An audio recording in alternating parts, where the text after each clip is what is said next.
Welcome into the Party of Fore podcast. I'm Ben Hutchison alongside Director of Golf Andy Michelson. How you doing? I'm pretty good. And over in the library, we have our very own Scott Hogan. How we doing, gentlemen? It is good to be back in the studio. I say that every single time, but it just feels right. Starting to be a regular. Regular little video. I think everybody likes, Scott's, such rich tones of his voice. I try to just liven it up a little bit. Hot takes. All that. I always ask you if you ever did any radio work. No. Not because of your face, but because of your voice. I actually get asked that a lot, and no, I haven't. And I probably should have, is what I'm starting to learn. We should do when we do the commercial again, he'll be our voiceover. Yeah. Instead of the fake Morgan Freeman that you did the one time. Ben, how are your mow lines, by the way? Oh, my God. I'll be honest, I didn't have time to mow the lawn this weekend, but we did get a text from Big Frank. He's like, laying down lasers. It's like I gotta come in later on Saturday. I gotta lay down some lasers on Saturday morning. Like, okay, fine. It's so good. It is so good. But no, I didn't have time. We had a lot of family stuff going on, and pretty much just planning and looking forward to this podcast. It's awesome. Yeah. Did you have a good weekend?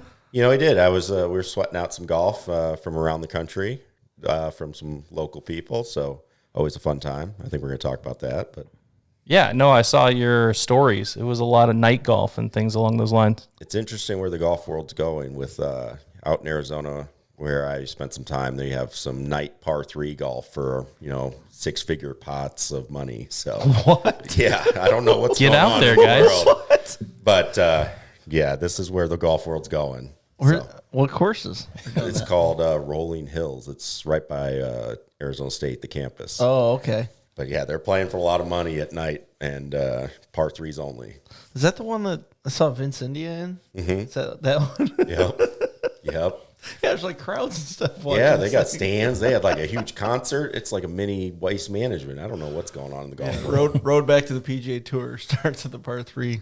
Correct. Wow. That Arizona golf just hits different. Mm-hmm. Yeah. There are just different priorities, I guess. All right, well, let's circle back here to Illinois and local golfers, speaking of. And Andy, you played in the PGA Professional Championship. Heck of an effort. 4 rounds of golf. Just came up a little short.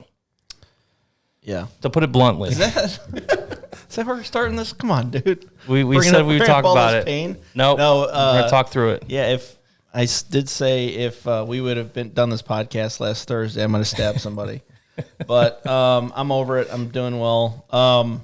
It's such a grind. It's a tough week. You're playing a lot of golf going into it. Honestly, I'm still like learning how to prepare best for the week. I think I probably ran out of gas a little bit towards the end there, but I think I come away with the biggest thing from that being as close as I was, that some opportunities were squandered, some things that I did during my final round, like obviously you wish you had back, not only from an execution standpoint, but really more the thing you walk away disappointed from is the mental stuff. So, not taking that shot that you think you have to take and just being okay with what you're bringing to the table in your own game. I'm good enough. I'm smart enough. People like me. Yeah. I am absolutely good enough to make that top 20 with the game I had the first 3 days. And honestly, through the first 7 holes, it was a walk in the park. I hit basically every fairway, basically hit every green, had an 8-foot look on 7 that should have made. Just a little right to left putt, but got a bad wind on 8, so the bogey wasn't terrible. It was a still good swing. Got a bad wind that gusted and ball falls short, and then literally make just one of the worst swings of the tournament on 9 and hit the ball 10 yards right of where I was looking, and ball hits and kicks in the water. So your mindset from that point, the toughest thing for me was I go from a mindset of just plodding along because the golf course is so difficult. You're not like attacking it, right? It's not like if I'm going out and playing Mistwood, I know, I usually birdie these holes, this, that. It's like just plodding along. I'm going to hit this shot to that point, to this point, to that point, all the way through. And that's kind of how the way that I've always played that golf course and always played it really well is just taking my shots that I'm hitting. And I instantly, when I walked off 9 green, I look to the right, I see the leaderboard, and it says top 20, 1 under. And at that point, I'm even. And that was the first time that I'm thinking, oh man, I got to do some stuff to make this happen. And guess what? I make a bad swing on 13. I make a bad swing on 14 because of the fact that I feel like I'm chasing and have to do something special. When if I would have shot even par on the back, I'm in that playoff, which I think I played that back under par in all my other rounds. And I've played under par on that back nine consistently throughout my 10 years of playing there. So just patience, man. I was walking off the green on a lot of holes and just saying to my caddy Pete, I'm like, just patience. And then what do? I don't stay patient. And that's honestly why I didn't make it. It's tough. And we talked about it. You said, hey, it makes for great pod material. But in reality, it's probably not easy to talk about. Young golfers, our junior programs, people have to go through things to teach things, and you don't want to have to be the teacher through tough experiences. But how do you take these emotions and channel it towards playing well in Illinois PGA events and PGA Professional Championships in the future? The thing that will bother me from this is from the outside, you look at, and you can use the word choke, or you can say, hey, pressure got to him. It's not about the pressure necessarily. It wasn't that I choked. It's literally a few bad swings because of bad kind of mental thinking more than anything else. It's not that, oh man, I was too big for the moment. I've won national stuff. It's not. That's not what it is. It was about kind of just the mindset switching to being like more aggressive than I should have been playing that golf course. And that's kind of the thing that bothers me is people from the outside might judge that when I'm the one that was actually doing the activity and hitting the shots and know exactly what I was thinking. If people say that it's a choke, they don't understand how hitting golf shots work. Like, it's not like you hit lasers all the time, right? No. It's you're picking a target, and that target has a pattern. It has a area that it can land in, right? So all it takes is when you start, and we've all been there, if you've played any type of qualifier ever, no matter where you are, I made a bogey or something at some point, and I shouldn't have done that. I got to get that back. And then you start moving your target a couple yards closer, a little more aggressive, a little closer to the trouble. Well, there's going to be shots that end up in the hazard because of that. That's just the way it works. It's not like you hit it where you want to hit it all the time. Yeah, the what you said right there, that was my problem, was my definition of success on the swing on 9 and the swing on 13 were lasers. Like, I thought, oh, well, my shot has to be this. And it's like, well, no, maybe if you took one less club and hit it to this softer part, let's take our fight to getting this thing up and down. Or like on the par 5, like I didn't need to try and get there in 2. And I make an error and hit it a little long and left, and it's dead. It's like you're so right about that. I mean, it's like the definition of success in golf is literally just being still in play. Honestly, for a good player, it's being in play, giving yourself still the fight. Sometimes stuff happens in golf that is more successful than not, just because you have the opportunity. If you can avoid penalty strokes and those types of things, right? That's just huge. Yeah, you're going to decade golf me. No, I'm not. Hey, that's Hank. No, it's totally right. That's Hank Haney, though, right? Yeah. Like he always said that: no 2 chips, no 3 putts, no penalties. Yeah, kind of true. Yeah, the auto up and downs, get them up and down. Yeah, you're right. Well, thanks for sharing. You had a lot of support back home. We're rooting for you, and we'll continue to root for you. Frank played great too, by the way. Like Frank played great. You have, when you look at it, you have 100 guys. Let's just average it, 100 guys at each section, and there's 41 sections. That's 4,100 people that tried to qualify for this. You have 300 plus go down there. He makes it inside the top 70. Like, that's still a hell of an accomplishment too. Yeah. It's actually one of the tougher cuts to make. I feel like the second cut's totally unnecessary. I think they do that to boost the purse, but he's had a hell of a run. I think he's played in 8 or 9 of them, right? So, I mean, that's awesome too. It's cool to have 2 guys from the same club. I had a lot of comments from people down there saying that. It's also what was nice for me too is I've had success there, so there are some local people that do remember me down there. So it's nice. It was kind of a little homecoming. I love that that complex and that golf course.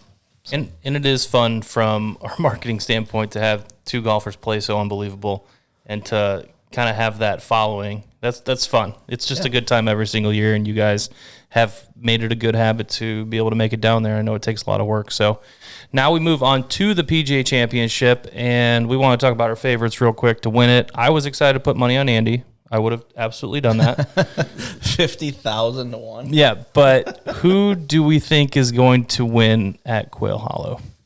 I'll let you start. Well, we got to go, but not the obvious pick, but because Ludwig's always the pick. But no, I mean, if you don't pick Rory, I would go Rory over Scheffler. But I know we might have some Scheffler talk here. I would go Rory. Yeah, I mean, unless you hate good news stories, like Rory is the top pick, but Scheffler finding his stride. Like you said, well, I mean, his strokes gained this week is plus 23. I don't know how you do that. I doubt that's ever been seen before. Yeah, they said there might have been a Tiger round in 2000, maybe, or a tournament, or a Tiger round or whatever. I think it might have been the tournament. It had to be the tournament. But like plus 12.5 in approach shots. I mean, you're gaining 3+ shots a round on the field just from your approach shots. That to me is just bonkers, absolutely bonkers.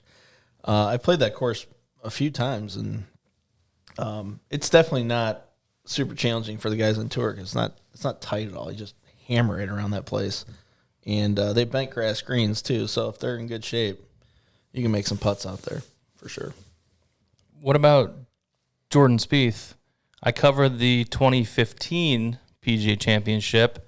That was pretty much the Jordan Spieth year. See how he slid himself in there? Yeah, right. I was able to cover that back in my time as he was walking by at WISN 12 News in Milwaukee.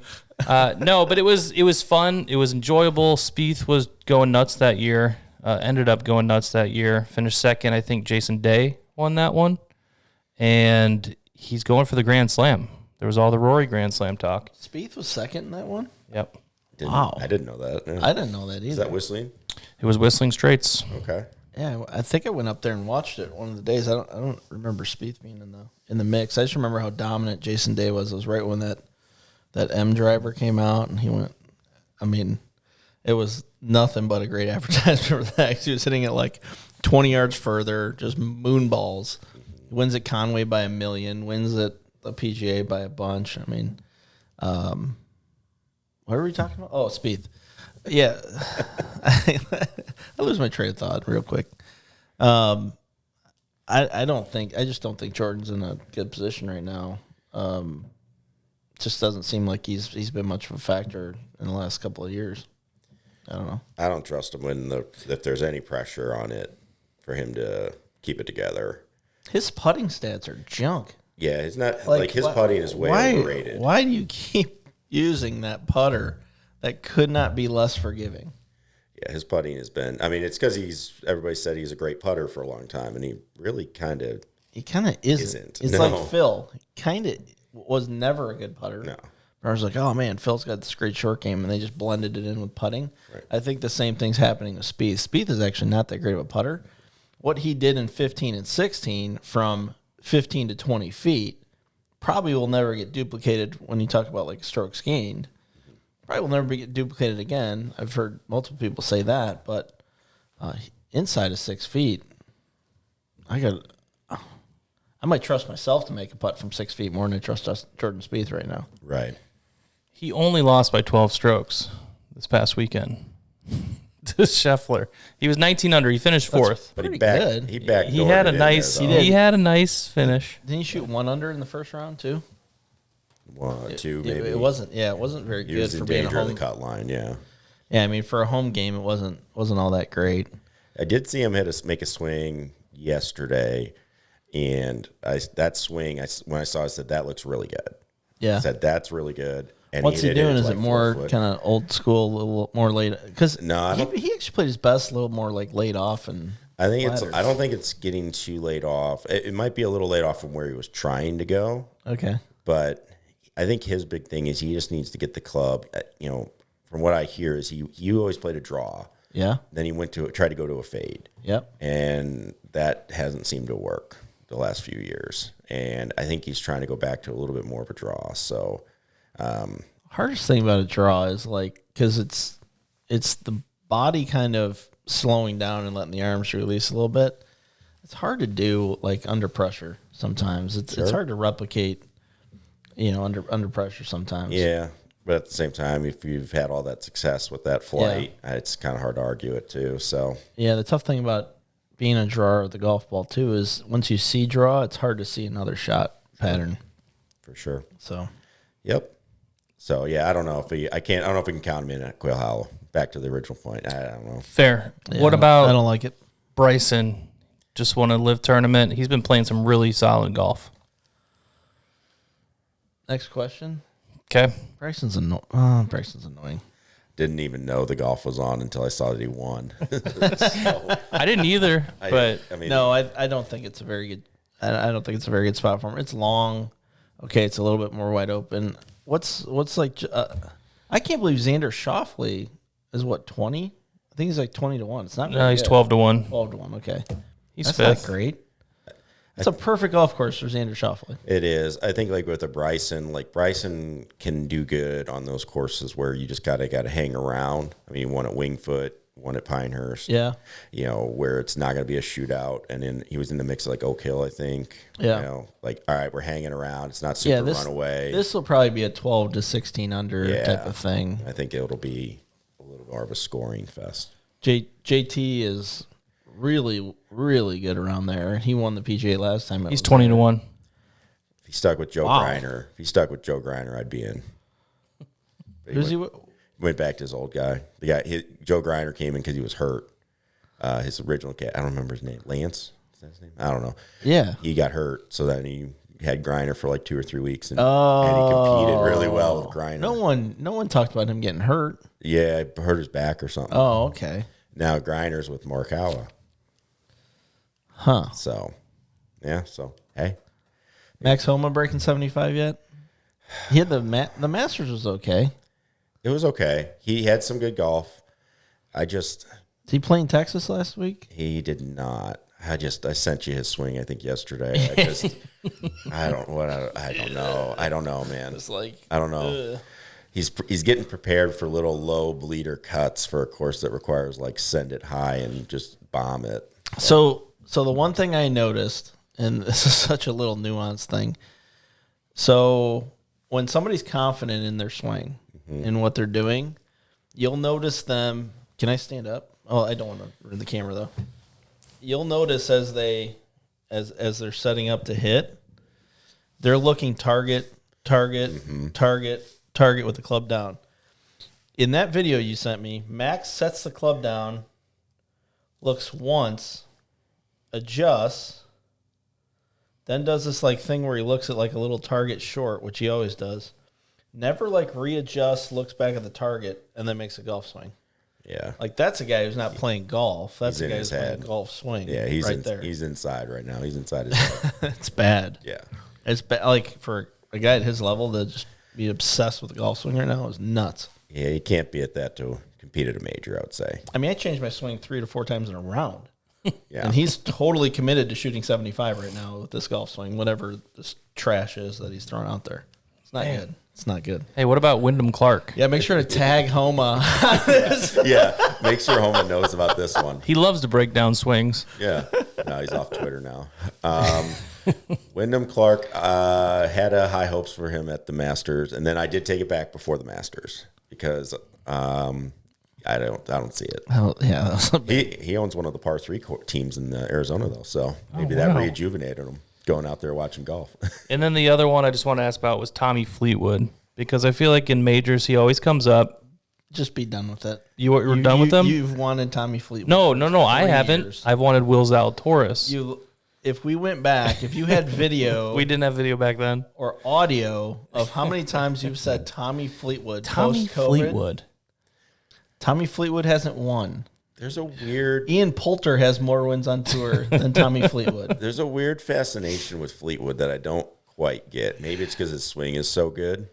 Like he's got a beautiful looking swing aesthetically, but like It's the sexiest impact sound on tour. right. So every time. But same thing, you got to be able to. We're gonna have to censor that. You think so? Yeah, it's too good. It's too good. We don't want to be taken down. All right, fine. We can just write off Tommy Fleetwood and Will's Outdoors then. No, like Tommy Fleetwood's a good why isn't Davis Riley won 5-6 times? Yeah. Perfect golf. Well, he's using the slope on his rangefinder on accident. Oh, really? Yeah, he did that last week. So can't do that. But like there's guys with perfect golf swings that just don't seem to be putting it all together. Tommy Fleetwood's one of those. Yeah. I think Tommy Fleetwood came on the map too when not a lot of people knew about him when he shoot the 63 at Shinnecock. Oh, was that Shinnecock? He backdoored all the way into like second place at the U.S. Open when everyone else was shooting like 75 that day. So I think that really put him on the map. The Ryder Cup too. Yeah. You know, he just gets on the map. But he doesn't win. No. The dude doesn't win. No, had some chances. Yeah. But, yeah. So, in recap, Ludwig, Rory, Scotty. Put them in your top 3. Andy. Way to dark horse that. In that order. That literally could be the 1, 2, 3. It could be. That's such a dark Put horse. it down. Yeah, I'm gonna swap out Ludwig and I'm gonna swap in JT. So it's Rory, Scheffler, JT. I would have JT. I wanted to take JT. I'd have JT 4. I truly believe, just even kind of in my own head, and I'm not comparing myself to PGA Tour by any means, but like when you're comfortable with a golf course and you've had success in the past, it's really easy to have more success on that golf course. So I like JT this week because he's seen that setup. All the changes that they made to Quail Hollow happened probably more than 3 or 4 years ago. So he's comfortable with it. He'll play well there, no doubt. I think Jordan dials it back. It's the year of the Grand Slam, and Jordan Spieth wins the PGA Championship. I hope so. I would be all right with that. Typical reporter, just wanting that. There we go. Wanting that feel good story. Just want to close the book on it. Yeah, the whole experience. Talk about him again. Oh, I think it's great. Okay, so if he does win, does he sneak into your top 10 all time? I don't think so. There's a lot of good players. Like, is he better than Phil? No. Okay. Oh man, I'd have to think. No, there's too many guys that you'd still have it above. Yeah, he's not in the Rory conversation. I mean, would you put guys like Tom Watson ahead of him? Hell yeah. Yeah. Yeah. So there's a lot of guys that are there. Yeah. Yeah. Yeah, that's a weird one. Yeah. I think Gary Player gets like too much love, right? Yeah. And it's just because he has the career Grand Slam. So, and he's fit. Just like us. Yeah. Tight tummy. Eat twice a day. I actually brought a leftover Portillo's chocolate cake for the office today, and I was not going to bring it in here. I guarantee that's never even touched Gary Player's lips ever. Ever a Portillo's chocolate cake. He's probably doing sit-ups right now. Right now. Watching our podcast. Just grinding at 90 years old. It's fantastic. All right, well, let's move on to just some fun, if you will, golf news. There's this Crystal Cup with Luke Donald and Lexi Thompson, and it takes regular average players, such as myself, gives me a chance to qualify. There's qualifiers around the United States to win a 29-day cruise. Have you heard anything? No, you're breaking talking news about? right now. We need the details. I have not heard anything. You didn't see this at all? No. Oh, man. Well, I got to read up on it a little bit. So this is where we would have producers, and they'd be telling us and feeding us stuff in our ear, but we don't have that here. This is all. You are the producer. It's a 29-night cruise from Singapore to Tokyo. Luke Donald and Lexi Thompson are joint ambassadors. And 7 states, Alabama, Virginia, Illinois, North Carolina, Maryland, New York, and Texas, will have 10 local qualifiers. 3 regional qualifiers will take place in Carlsbad. Playing with the full handicap? I'm not sure how it all works, but the final will be at Sea Island Golf Resort in Georgia. And the finalist, if you're a finalist, you get a cruise for 2. It's not a 29-day cruise, but you still get to get on a boat. And I don't know if you guys are cruise guys. or not? I just don't like the vacation that long. I'm a 5 You could take a dayer. month off. Yeah, right. I'm a 5 dayer guy. I like 5 days. I don't like to be gone that long. Yeah. Yeah. Maybe I'd feel different if I was like retired, but I get like Or if you were golfing most of the time. I get like work anxiety and stuff after about 5 Yep. days. I don't like that at all. Totally. I do like a 4-day golf trip, and I'm always like, this is 1 day too long. Right. I don't think it's You always feel like you're forced to play that last day. right. Or yeah. That's like Vegas for me. 3 days is enough. 4 is too many. Oh man. Yeah. We used to do like Vegas weekends, and that was ideal. My in-laws had a place there for a little while. It was great. Yeah, you fly in Friday, you fly home Sunday. That's how you do it. Yep. Done. That's all you need. My PGA level 1 I had to do in Vegas, so I was there for 8 days. 8 days. I'm surprised I made it. Took up residency at that point. Yeah, on the street corner. I don't think we can talk about all those stories on the podcast. That's for sure.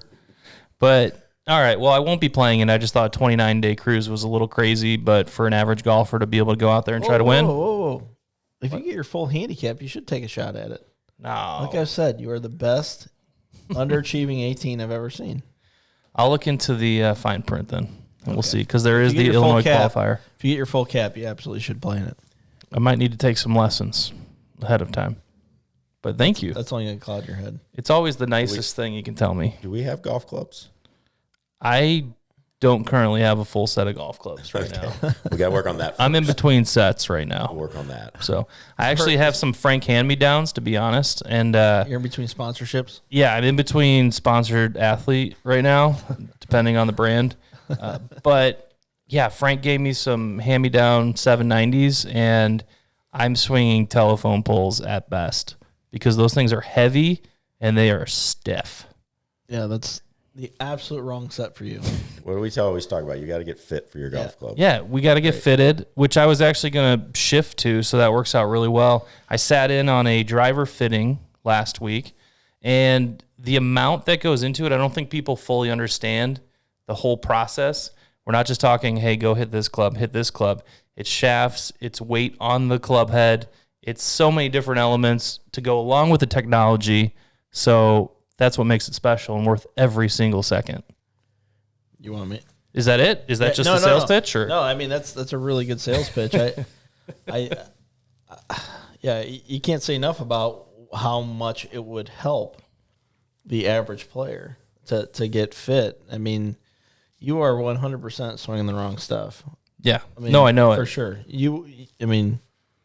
It's embarrassing. There's so many good options out there, and like we look at it as pros. Like Scott and I, we're around the stuff all the time. We're like, oh, there's not really, it's kind of lipstick on a pig. There's not that big of changes, but the customer that's coming in, this is their first time getting fit in 5 years, or first time ever getting fit, and they're thinking about swapping out clubs that are 5 and 10 years old. So the change that they would see is massive. And then the assumptions, and that's what drives me crazy, is the assumptions that are made are almost always wrong. I need this club and this shaft and this, and they have like these assumptions coming in. You have to be just a blank slate when you walk through that door. That's going to be your best fitting experience. Yeah, I think there's things that you can do as you go through. If you're following a process, you're following kind of a step-by-step way of doing it.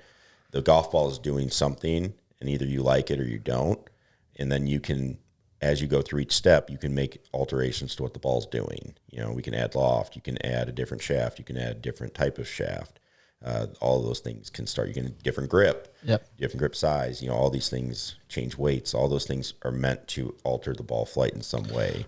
And you can do it. I had a great conversation with one of our members this weekend who just had a fitting, and he couldn't say enough good things about it.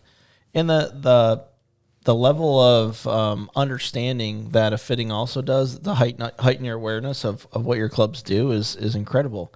He was like, I was trying this set of Mizunos, and my landing angle was like low 40 degrees. Well, in fitting speak, that means that ball is not stopping on any green whatsoever. It's coming in like a dart and just going to run, or like a flat dart, and just going to run right off the green. And then he goes, I tried these other irons, and I was carrying it almost as far, so a couple yards shorter, but my descent angle was 50-something degrees. And so these irons will actually hold the greens. And guess what?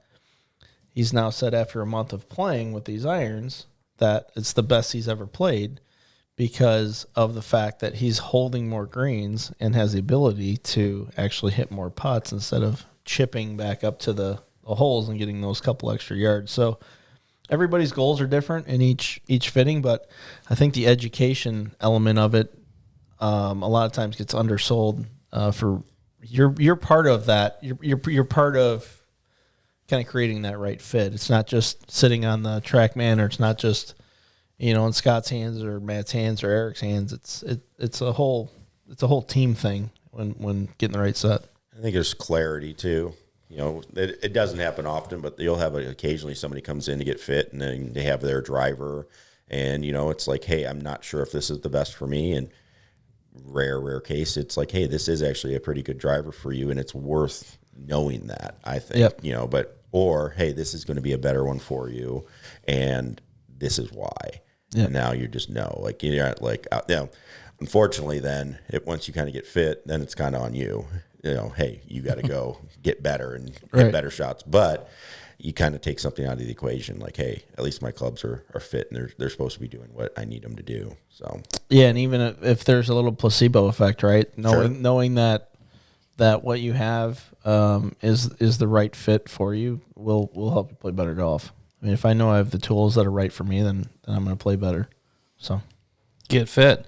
So we need to wrap this up because you guys have some major golf to get to. We have the Illinois PGA Match Play Championship, and you both are playing it. We actually have a whole host of Mistwood golf pros playing in that. Yeah. So why don't you talk about it a little bit? Why don't you start, Scott? Ooh. It's going to head to the second round. Round for us today. Already in. Already in. Moving on by round one, first round winner. Butterfield Country Club in Oakbrook. Golfing Country Club, I believe. I've never played it, so we're going to go wing it. You've never played it? No. Whole story. To follow along? Oh, I do, yeah. Okay. I do. That's not the Hogan I know. I got an app. I got apps. I got things. We're going to be out there, and, we're just going to figure it out. It's a little soft out there today, so. Is there a good app that you like? Like, not to overly endorse anything, but. It's called Shot Pattern, so. Just pretty simple. Right. Yeah, pretty simple. You can plug some data in and stuff like that. I know you're a big data guy, Andy, so yeah.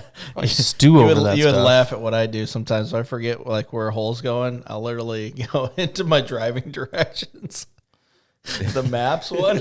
Just to show out the golf course. And then angle the phone. Oh yeah, that's what that hole does. Yeah. No distances, no nothing. So maybe I'll download Shot Pattern before we get you a Garmin. The one thing that's nice on it, not again no overly endorsed, but they do have elevation changes on there, which are legal. So like a yardage book. Yardage books show it.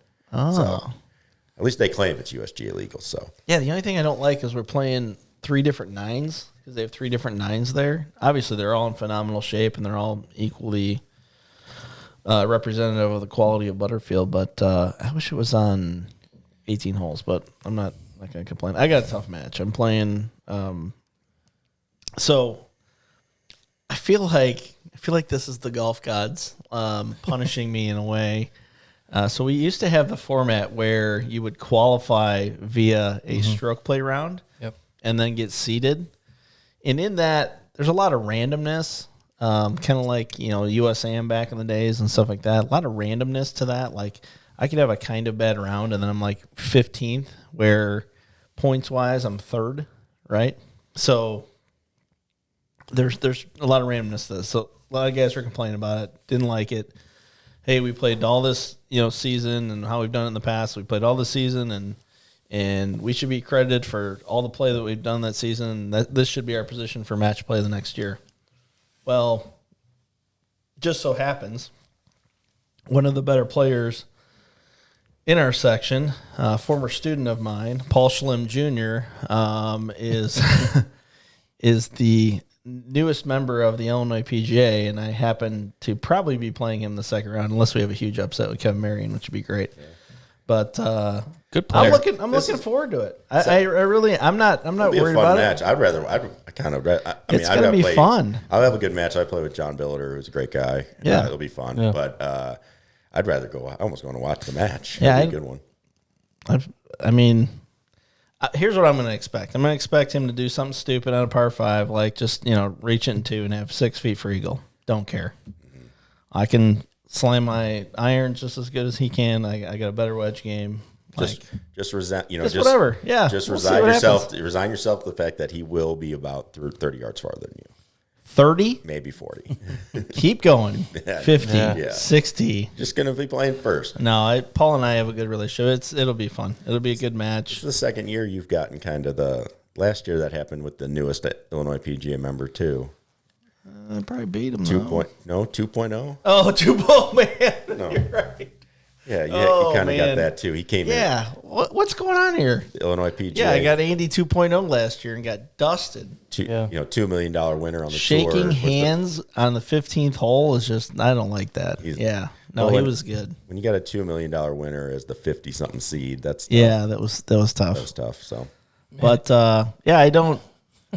I think it's a good system. If this is how people want to do it, I think I'm a very much of a Switzerland tournament chair. I just take everybody's ideas and you're playing to win, so you got to beat everybody anyway. I don't care. It's fine. It'll be fun. I just if have I'm working one tomorrow, question. I'm working tomorrow. Who cares?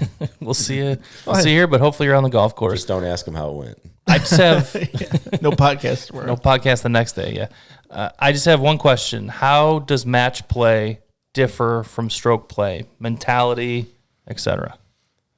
Man, that's a good question. It definitely differs. I think you can get in certain patterns, both good and bad. When you're just playing against the player, I've had some stinker matches. Like the final between me and French a couple years ago, it was bad. I played like I think I shot 5 or 6 under against Flack in the semifinals, and he shot 5 or 6 under. Like that match was awesome. And then we come to the last match, and it's me and French, and we just lay eggs. I think we both shot like 3 over on the front or whatever. So you do have to play against the player, but I think you also have to be managing the golf courses if you would normally. I think if you think your game is good enough to beat that other player, then just play your game, and don't worry so much about what's happening with the other player. I think the gamesmanship and all that other stuff really doesn't hold much weight. But it's a hard mindset to manage because, if you're 4 up or 4 down, of course you're going to feel some positivity or negativity that might be altering the way that you go about things. Yeah, for me personally, if I try to adjust or play the player, I just hit bad shots. Yeah. I would rather just, you know what, if I hit it to 20 feet all day or 30 feet all day and I just put the pressure on you and lag it up there and I'm making a bunch of pars and if I had to make you hit great shots to beat me, and if you do it, so be it. You did it. That's kind of how I've always approached it, and that's when I've had success. When I haven't had success is when I feel like, I'm going to try this because they're there or they're there, because you just don't know what's going to happen from wherever they're at, and so then you get into a little bit of a bad spot. That's for me. I just feel like you can never, it's never more comfortable to play match play than a stroke play. I just feel that way. It's a hard. It's because it's too unpredictable, right? You don't know what's going to happen throughout the match. Kind of like what we said earlier too. It's like you just don't want to give them a hole. Always be in the hole. When you get on that cycle of I just hit one and all right, pick it up. Like we're in the fairway and it's like pick it up, let's go, because I'm hitting 5 already. Yeah, that's when you start a bad cycle of things. But if they went a hole because they made a par and you made a bogey or something, hey, we were there, but you never want to just give it to them hey, they don't even have to play. That's always bad. Yep. Yeah, no, it's a weird mindset. It really is. It's fun though, but it's also weird at the same time. Because especially playing in twosomes, stuff goes quick, so you can within a half hour be winning or losing 3 holes. Oh yeah. And sometimes it's hard to all right, let's slow it down. And I feel like I might go on the biggest swings in this tournament. Like, all right, lost 4 in a row, 3 in a row back. Like, if I go back and look at my cards, because you've had some years where you played well in this. Yeah, but it's more again just playing and just trying to make them beat me and not have me beat myself. That's it. If they beat me, I'm fine with that. That's honestly that's the key right there. The key to match play is exactly what you're saying. Is if you're always in the present and in the hunt and not beating yourself with a bad shot or a bad swing, then just the best. You want the scenario where the best player wins, right? So if you feel like that you're keeping yourself in the hunt, you're going to do better than most of the people out there. Best of luck to you guys and the rest of the Mistwood pros playing in it. Look forward to following along on that. And we'll get back here in a couple weeks. The golf course is absolutely popping right now, minus the pretty good poor weather. Yeah, I played it yesterday, regrettably. It's just the weather's terrible. Yeah. It hasn't flipped yet. Plus, coming back from Florida, I mean, geez, this is crazy. Why do any of us live here? But, the course is in really, really good shape right now. We're kind of all systems go. We've been in grass for a few weeks on the range, so it's all good. This is kind of to me, it reminds me of like January in the Dome, which is like, all right. Now we go. We go. I'm going to get out there and play 9 holes today with whatever clubs I find. It's going to be great. Are you? Yeah, I'm going to play 9 holes. What are you playing with? Which actually, Donald, fellow marketing guy, Jimmy, food and beverage, all right, and then John, assistant manager in the tavern. We got a little foursome. Going to get 9 in, and you guys... Even though John's vernacular is terrible when it comes to golf, he's actually not bad. No, he does a good job. Yeah, he's actually not bad. But... I have to let you guys know, we played 18 at the PGA show. I played 18 last week, and this will be 9 today. I'm matching last year's total holes of golf I played. Why? And we're only in April. You work at a golf course. Play more golf. People say that all the time. They're like, you must be really good at golf because you work at a golf course. You know what you not could the case. Just always kind of sell it to everybody that you're doing introspective, pieces for the golf course. And everyone's like, bring a camera out, and then you could play some golf too. And be like, I can't do both, guys. I just can't. Unless it's carpooling, which we actually need to. Guys, it's hard. Reprise. It's hard being the 18 that I am. Yeah. I can't have a camera in my hand at the same time. I have a reputation to maintain, and it's an 18 handicap. Yep. So there you go. I can't be wasting shots out here making bogeys. Oh, man. I can't be bogeys, donating golf balls to the fescue. I can't be doing that. We'll talk about it maybe in the next one, but I'm going to have some short game clinics coming up in June that I'd good. Love for you to be a part of. I was going to say, I would love to be a part of that, and we also have a lot of junior golf going on, so things are just, they're busy, and we're looking forward to the warm weather finally flipping, and we'll be back here in a couple weeks, and we'll have a special guest for that one. We're going to try to keep Scott on, but we have to figure out another studio room for the fourth person. Fourth so camera over here, maybe. Yeah, we need to make it work. But we do have an extra microphone. It'd be fun to have 4 people on it, to be honest. But yeah, camera and background. We'll make it happen. You're gonna learn some stuff too next time. Oh, bring the textbook and the notepad. Yes. Not about golf. We're going to learn. There's your teaser. Might be a little golf. Little golf, but it always has to be a little golf. We will see all of you next time. Get in the cart. Right at us. The best in the business, Roger Cleveland. Can't wait to get back to Chicago and Mistwood. This is Party of Fore, a Mistwood Golf Club podcast.